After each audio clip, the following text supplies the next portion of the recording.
And now I'd like to introduce today's special guest. Marshall McLuhan once called advertising the greatest art form of the 20th century. It used to be that advertising was taken for granted, but not anymore.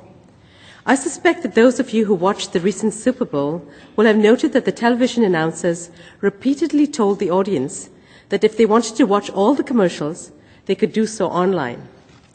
These commercials were deemed to be so interesting and entertaining that people would take the time after the game to watch them again or to view those that they missed during the broadcast. This gives you a sense of how pervasive advertising and marketing has become, when the commercials are spoken about almost as much as the major sporting event they appear in. This is what marketing executives dream of. But does it result in increased business? Our guest speaker today, Arlene Dickinson, would say that marketing should deliver business results. She believes in marketing as an essential driver for businesses, particularly in uncertain economic times. 6 years ago, Arlene began turning venture from a traditional advertising firm to one that, on behalf of its clients, approaches marketing not as a cost, but as an investment.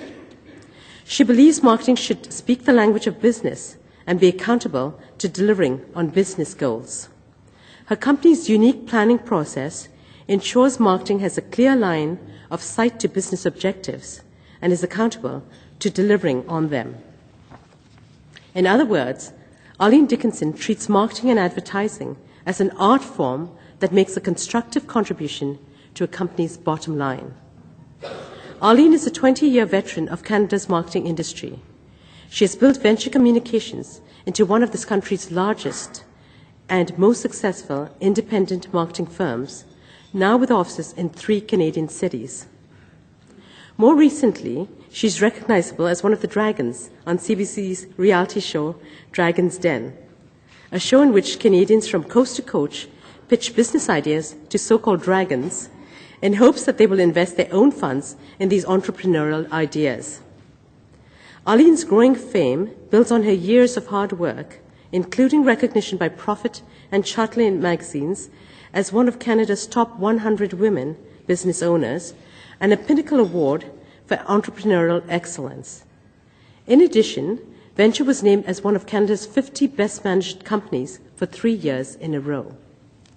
So, as I now turn things over to Canadian Club Vice President and BNN TV anchor, Amanda Lang, please join me in welcoming the CEO of Venture Communications and one of this nation's leading marketing gurus, Arlene Dickinson.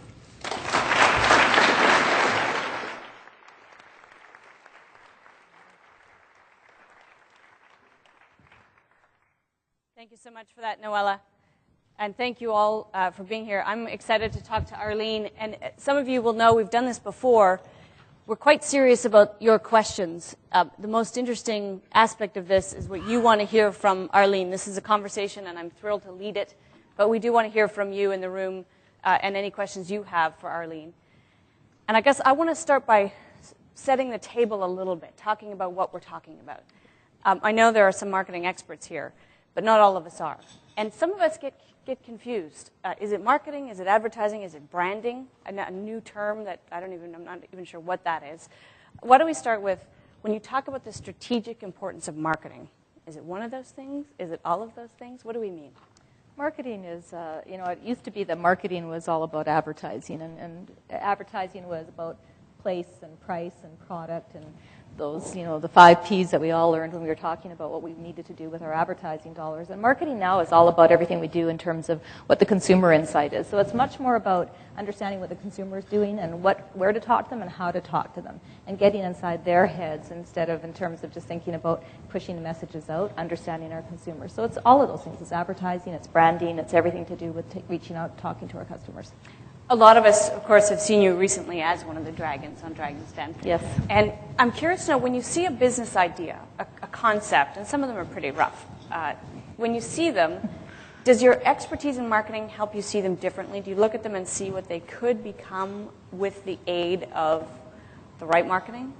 Absolutely. I think some of the biggest challenges I've had on the show itself is talking to the other dragons about what I think they're missing. I think what happens on the set is that I do look at the ideas and think about how marketing could drive those ideas forward, and I do think about them differently. And so we often argue about some of the things that they're seeing and the dollars and cents, and they're not seeing what I see as the market opportunity. So it's actually quite interesting. Let's talk about some of the old stereotypes. There's this great Joe Wanamaker quote. I know that half the money I spend on advertising is wasted. I just don't know which half. Right. I think probably a lot of people feel that way about marketing, that they sort of throw the spaghetti at the wall and they assume some of it's going to stick. Is there a way to know better what's going to work in advance? Absolutely. People who are sitting there wondering, and senior executives who are wondering whether or not their dollars are being wisely invested right now, and if they can't answer that, if they can't come up with a real foundational answer to what their business strategy is and how marketing lines up with it, I tell them that they need to take a good, long, hard look at their marketing areas and make sure that they change them and think about strategy driving results. So marketers who are wondering whether or not they're doing what they need to be doing don't have the right strategy in place and haven't spent the time up front really doing the heavy lifting around developing and designing strategy that's actually going to drive business results. So that's a big problem.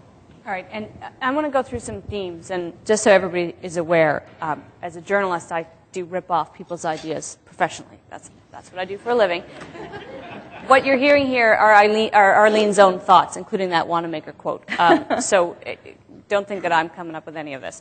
But you talk about the need for discipline and accountability in marketing. What do you mean by that? Well, I think marketing used to be considered, people used to look at a creative idea and go, that's the answer. If we just do a great creative idea, if we have the best creative and we win awards, that's actually going to drive our marketing and our business. And marketing is a discipline. So what it requires is a seat at the senior executive table. It needs to bring research forward. It needs to bring market insight forward. It needs to contribute to business strategy. There is a discipline to it. There is hard work attached to it. This is not a discipline that everybody can do. Unfortunately, the industry allows almost anybody into it.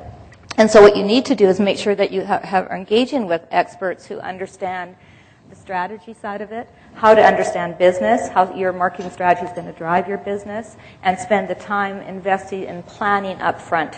That old adage of measure twice, cut once is never more true than it is in marketing.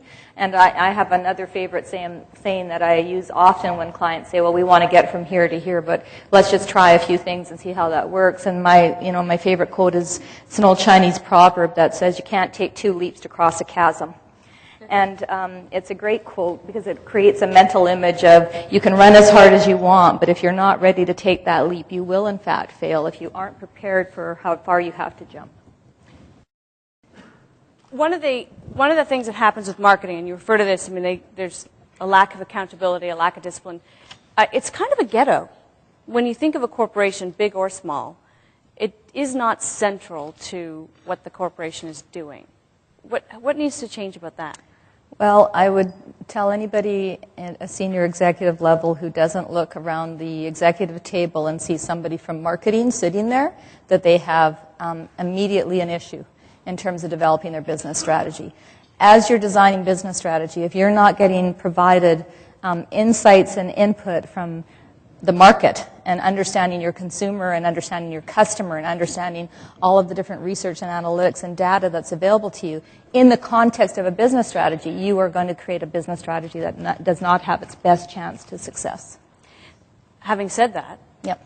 Easier said than done in a sense, because let's take it in pieces. In a small company, the marketing vision may be part of the executive team in the sense that the CEO or the owner may have a strong idea of what it means.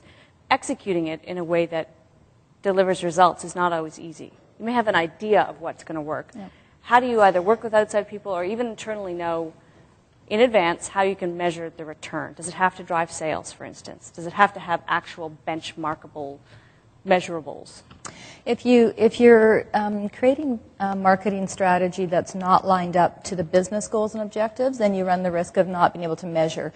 And I think that as long as your strategy in marketing has a clear line of sight from what marketing's doing to what the business needs it to do, you will be able to put measurements in place. There are a lot of marketing metrics out there that help make sure that what you're doing is accountable to the business.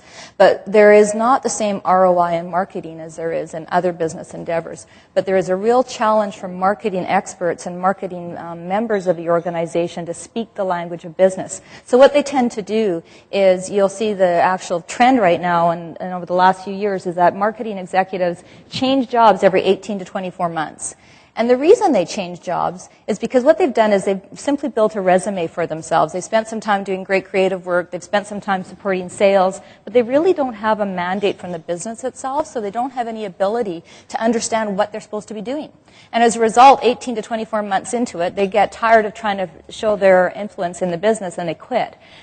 We did some work with Unisys globally many years ago where we helped them with marketing accountability. And one of the senior executives, the senior CMO, was in front of her group of peers, and they were questions from the audience, and one of her peers said, you know, aren't you a little worried about being accountable to the business and saying that you're going to deliver certain things and certain metrics? And her answer was really resonated with me and it stayed with me for a number of years, which was, I would far rather be accountable to the business than invisible to it. And most marketers end up being invisible to the business because they can't talk the language that the business needs them to talk. What do you do if you're a marketer and you don't have executive level support? How do you get a seat at the table if the CEO doesn't understand or doesn't believe in the value of what you do? Well, it's a great question, and I don't really have an answer to it other than to say that the best advice I would give that marketer is to go and have a great straight-ahead conversation with your CEO and talk about the value you can contribute and tell them that you can be as accountable as every other business unit can be to his business. Demand the seat. Or quit. Or quit.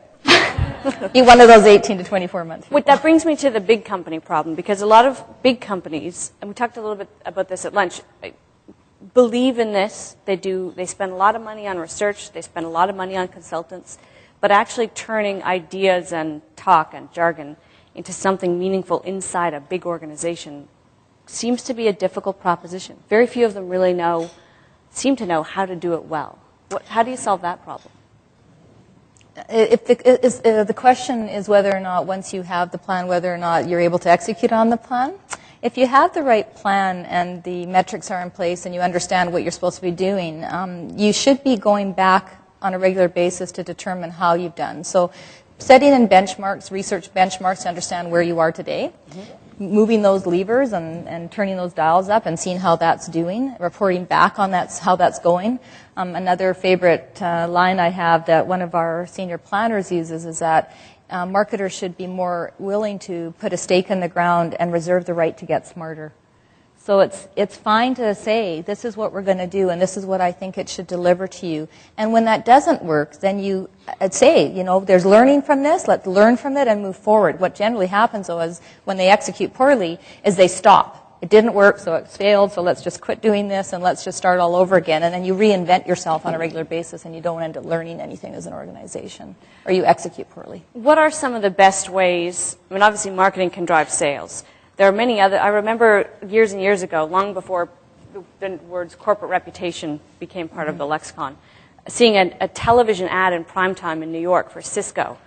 And I remember, I was a business journalist at the time, and I remember thinking, why the hell is a network company that sells to, this chief information officer advertising during Seinfeld? Well, of course, now I know that they were just ahead of themselves, and they understood about reputation and goodwill. And how do you measure that?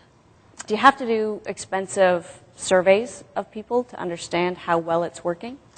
You definitely need research to enable good marketing strategy. Research is foundational in terms of understanding where you are. So you can't talk about success unless you understand where you've come from and where you want to get to. So research is critical to success, yes. Question from the room about breaking down silos, because in companies there's often a marketing department and there's often a PR department. How do you get them to talk to each other and work together better? Well, this may not be a popular answer, but I would suggest that marketing strategy, as it relates to the business strategy, should inform the public relations strategy.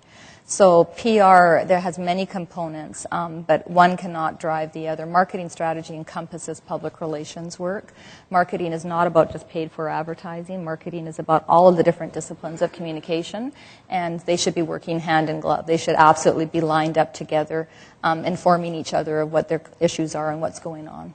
Okay, but let's be practical. Who's in charge? Marketing. Just checking. And all you PR people out there, we'll talk later. How do you most effectively measure the value of mass marketing? Not brand recognition necessarily, but is there a way to, and I guess I don't know if this means sort of... Metrics? Yeah. There are hundreds of different metrics out there for measuring the effectiveness of marketing. Some of them are traditional ROI values. Some of them are what I call VOI, value on investment, in terms of moving the needle around brand attributes. Do they like you? Do they believe you? Do they understand you? But you need to actually do some research on the metrics that are going to be most easily available to you for the efforts that you're going to put into your marketing plan. This is a great question, and one that must come up for people that work with clients and have to go in and try to educate them about their needs. Because again, and as the economy slows down, it's got to be one of the first places people cut. Right. How do you educate the CEO or the owner or entrepreneur that this is an important area that is worth spending money on?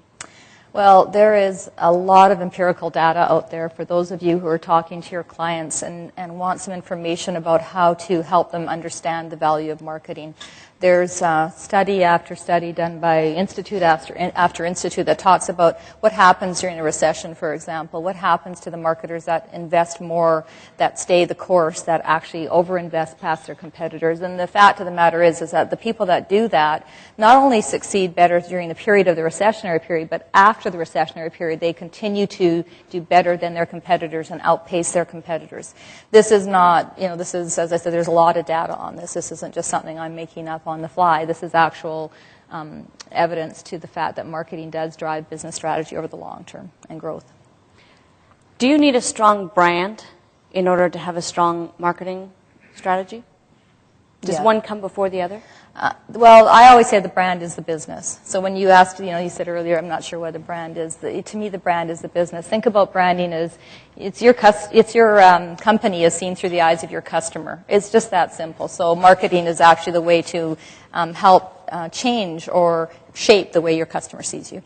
So a challenge there.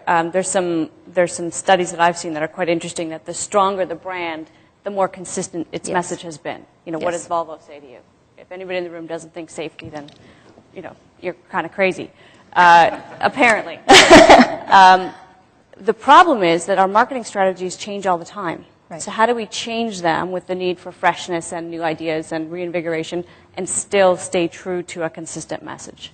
Well, your marketing strategy has got to be lined up with what the business is trying to do. So, and the business doesn't change its vision on an annual basis. So, you need to be making sure that your business is clearly stated as to what it's trying to do and how marketing is going to drive that. Marketing strategies from a tactical perspective do change regularly. Marketing strategies from how they line up to business shouldn't be changing on a regular basis just because you feel like changing your strategy. Your strategy's got to be lined up to what the business is trying to do. This one is maybe a little technical. It's somebody in the industry, I think. But is there sometimes a conflict between building a brand and your retail pricing?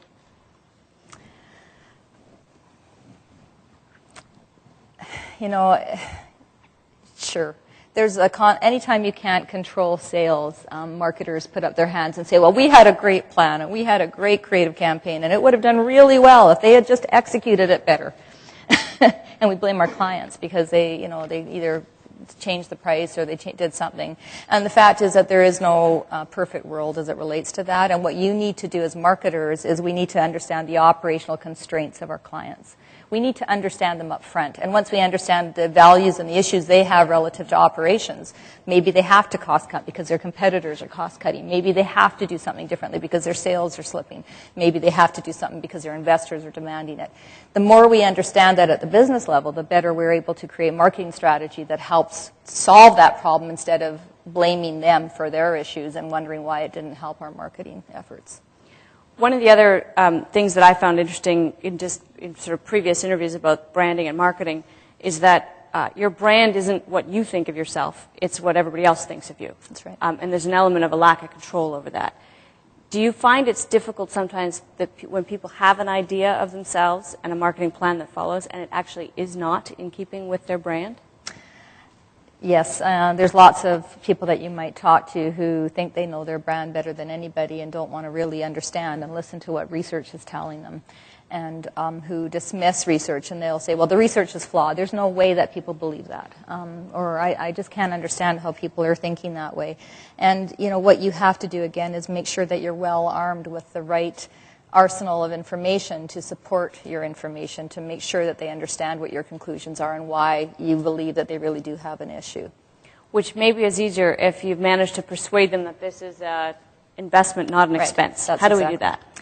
By proving value, by showing that everything you're doing is lining up with what they care about, by talking to them in the same language that they speak in every day, by talking about business information as opposed to marketing.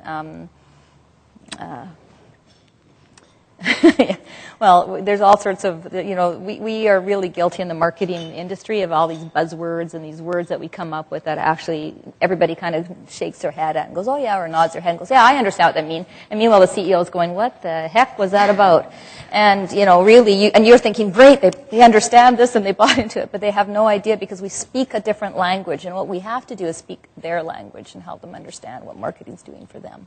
So how close do you have to be to a business in order to help create a good marketing plan for it? You have to be intimate with a business.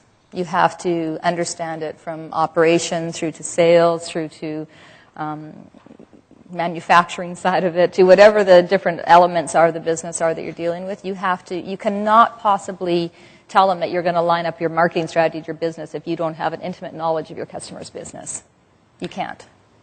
Question for the students in the room, why should they consider a career in advertising? And I guess we should say, should they consider a career in advertising? And if so, why? I think marketing is going to be an amazing place to be in the next decade. Advertising, you know, is one component of it, and so considering a career in advertising, I would say to you, you know, you might want to think a little bit broader than that because advertising is changing, and marketing is really going to control, just like when I talk about PR, marketing really manages advertising. Advertising is one tool. So I would say absolutely. Think about everything that's going on. Think about all the information people are getting, how distrustful we are of information. Why? Because it's so readily available to us and there's so much of it. And so the ability to help people, and that's why people are going to social networks and talking to their peers to get information on companies nowadays, because they trust their peers. They don't necessarily trust all the information. So marketing is going to evolve significantly. And I would say to all of you, absolutely. When you graduate, give us a shout. We're always looking for good students. Could you see the marketing role as a path to the CEO's office in future? Traditionally, it hasn't been. Will that change? Yes. Well, I think some of the, you know, I always hear examples of great corporations use, I want to be just like, and I won't talk about them, but there's a lot of consumer packaged goods organizations that people will refer to and say, I would like to be just like that company.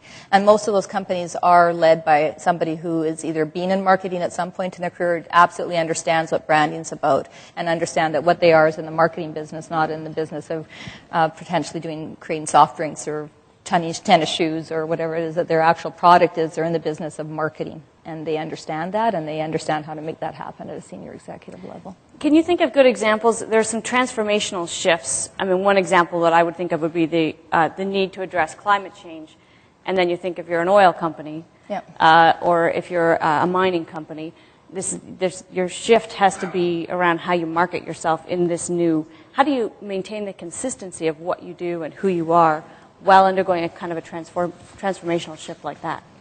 Well, the the trend today in business is triple bottom line. You know, we talk, organizations are becoming much more in tune with being environmentally conscious, socially conscious, and profitable. And you can do all three of those things. And so as, you know, if you're an oil and gas company and you're thinking about how to go to market, you need to understand that there's a different expectation from consumers about their responsibility to the environment and to charities and to causes in the world, and that it's okay that they make money. They just need to also understand how they can also do other things that the consumers expect them to do given the volume of profit they're making. So one example that I would think of is BP as trying to rebrand as Beyond Petroleum, which in some ways is brilliant, except if you care deeply about how much dollar of profit they make per barrel of oil, which if you're a shareholder is pretty much all you care about. Do they risk disenfranchising some constituents as they try to please others? I don't think so because of what I've just said. I think if they do a good enough job of acknowledging that they are in business to make money, that they are also in business to help the environment, and that they understand that what they do has impact on the environment, and that they are trying to make sure that their impact is marginalized, that they care about social impact, that they give back to the community, then I think people will have a better sense of that organization. I think their strategy is very good. I think it's very strong, and I think they are doing a very good job of coming to market with it. You touched on this a little bit, but it's, I think, a good point. A question from the room. People are so saturated with communications everywhere, every day. How does it affect marketing? And importantly, how do you overcome that saturation with your message? Well, there's a whole trend that's going to happen about permission-based marketing where people want to hear from you in a relevant place when they want to hear from you, not simply because you want to talk to them.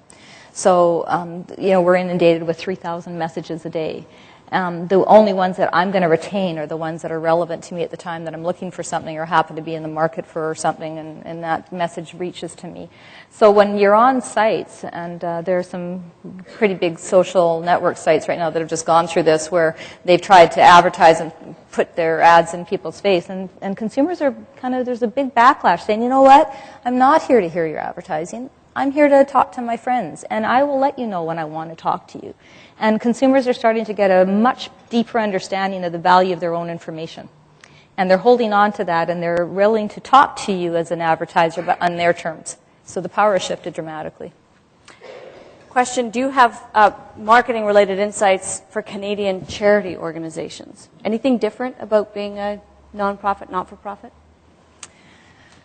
I think, you know, again, if we go back to the triple bottom line change that's going on in the world, and particularly in North America, I would say there's a big opportunity for charities to understand what corporations need in their language, create a way to speak to them that speaks to their needs they have as opposed to the needs you have as a not-for-profit, and help them realize on the goals that they have in terms of giving back to the community as opposed to forcing your needs on them. And if you just turn it around and think about it from who you're asking money from, then you will be able to talk to them differently. And I think you'll have actually good success because corporations are actually looking now for causes that are much more meaningful and ingrained into the organization as opposed to just, we're going to give a donation and we'll talk to you later. It becomes part of their own strategy. So you need a strategy that speaks to their strategy, their internal marketing strategy. That's right. It's getting harder, not easier. Yes, that's what you're saying. That's right. One of our students wants to know what influenced you to choose the career you did. 4 children, no money.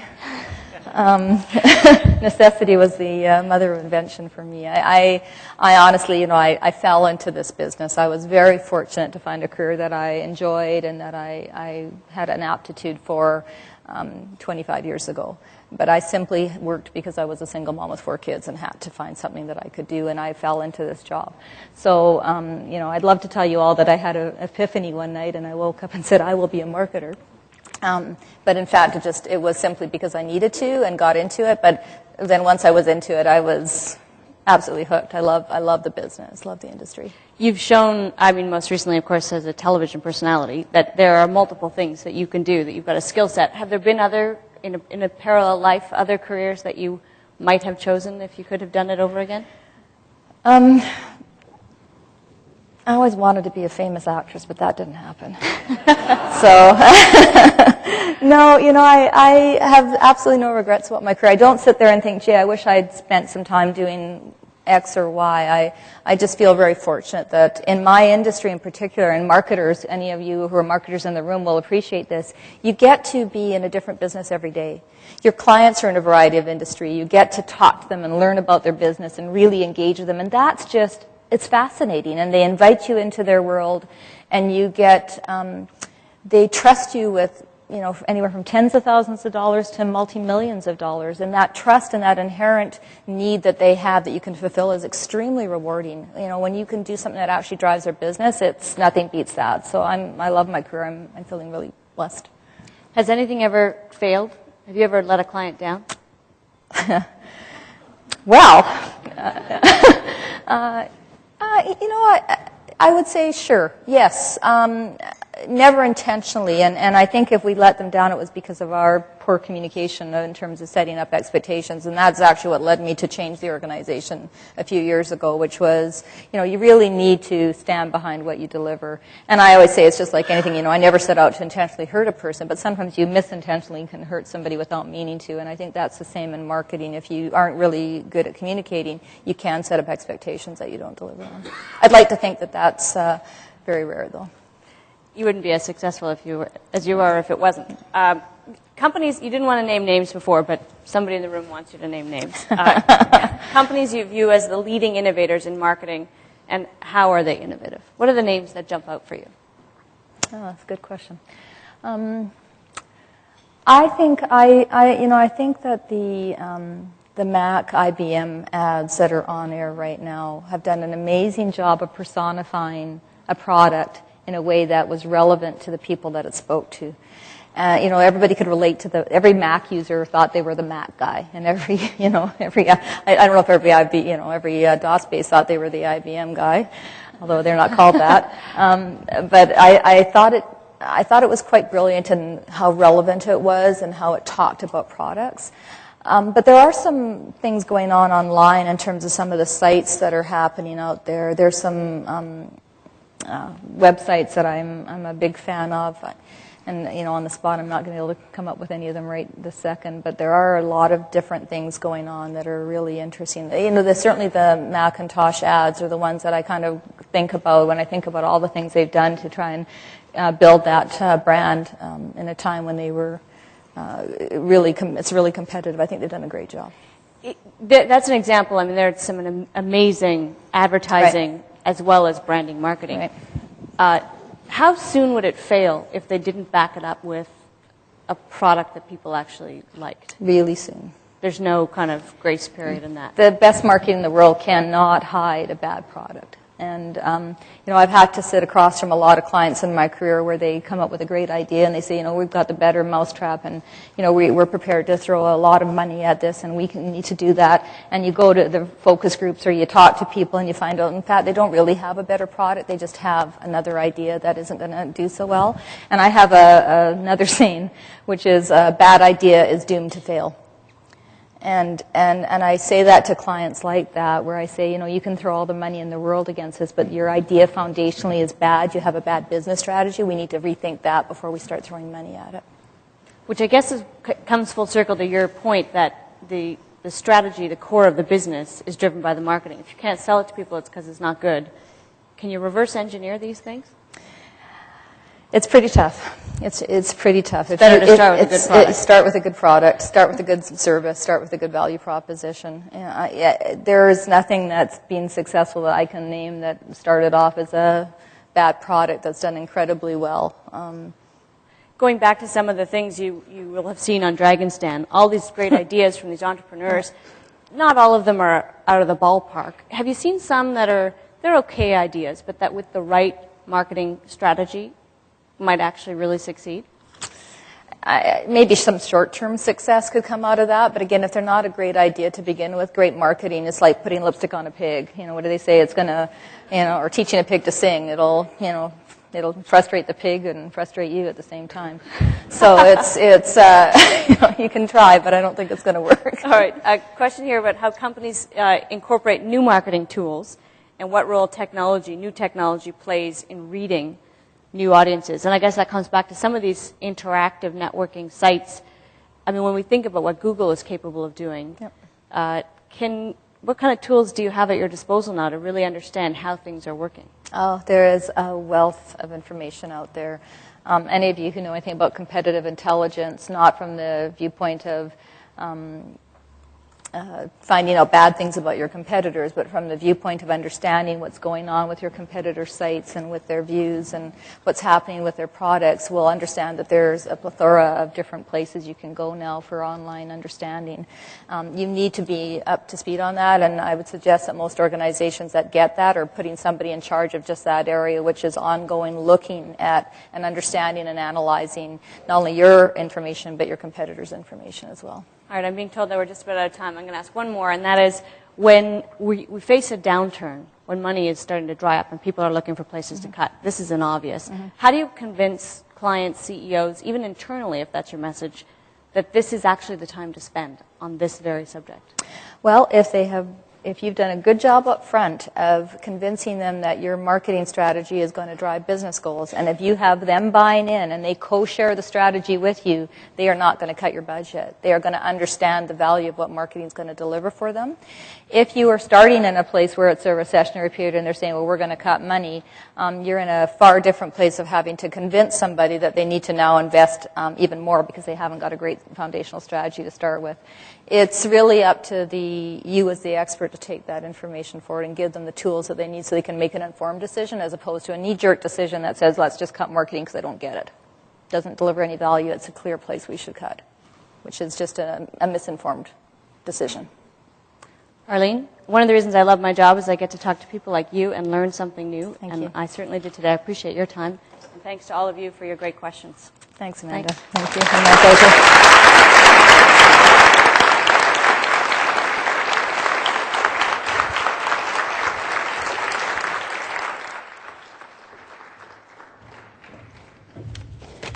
Well, thank you, Amanda, for conducting such an engaging and informative interview. And thank you, of course, to Arlene Dickinson for giving us a glimpse behind the curtain into the world of advertising and marketing. The strategy of a synchronized approach to marketing makes a lot of sense, and clients no doubt appreciate a marketing company that can execute that flawlessly while also ensuring full accountability to its values. Marketing is a necessary part of business, and there's very little that we buy or sell that is not marketed in one way or another. For better or worse, marketing is part of life. That's why it was so refreshing and inspiring to hear someone speak so knowledgeably and passionately about doing marketing right. On behalf of the Canadian Club of Toronto, I'd like to thank Arlene Dickinson for taking us down her yellow brick road of insight into how marketing, when done well, can make Kansas anyone's place of Oz. Thank you, Arlene.